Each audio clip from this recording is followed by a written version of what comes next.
السلام عليكم كسر هذا قرية جبرتيسة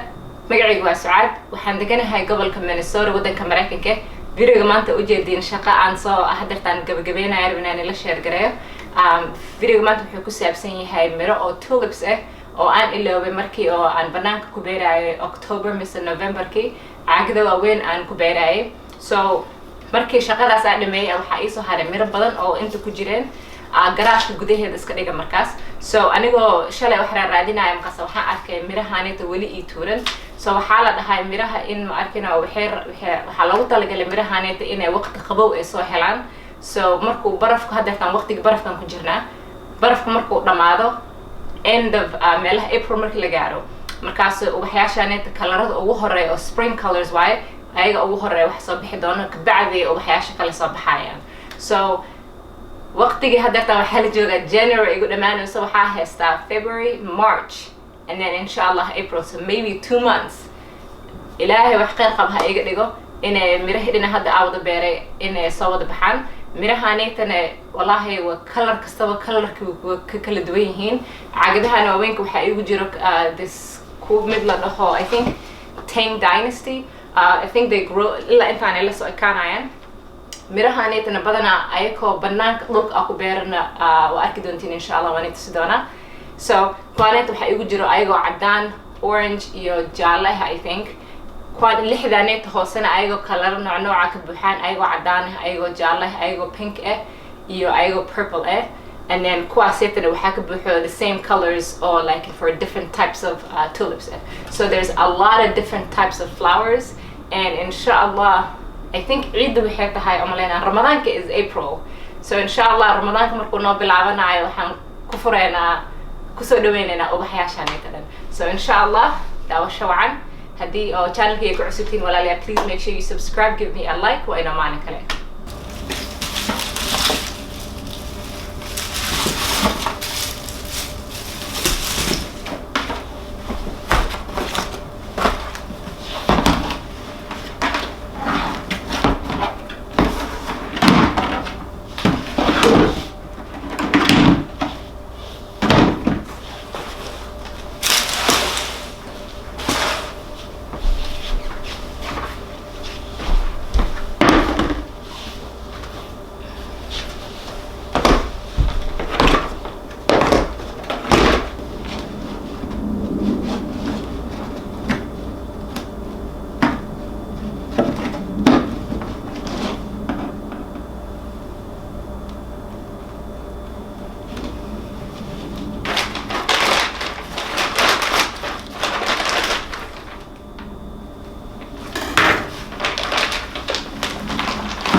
kalarada inta ku jirna waxaa waaye orange,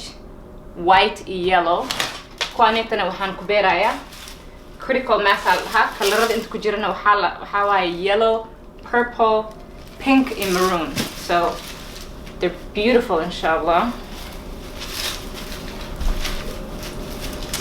ujeedin guriga wax marka lagu beeranayo xafashka meel kasta wasaq ay ekaanaysa, laakiin waa la clean gareyn doonaa inshallah. So that should not be a problem.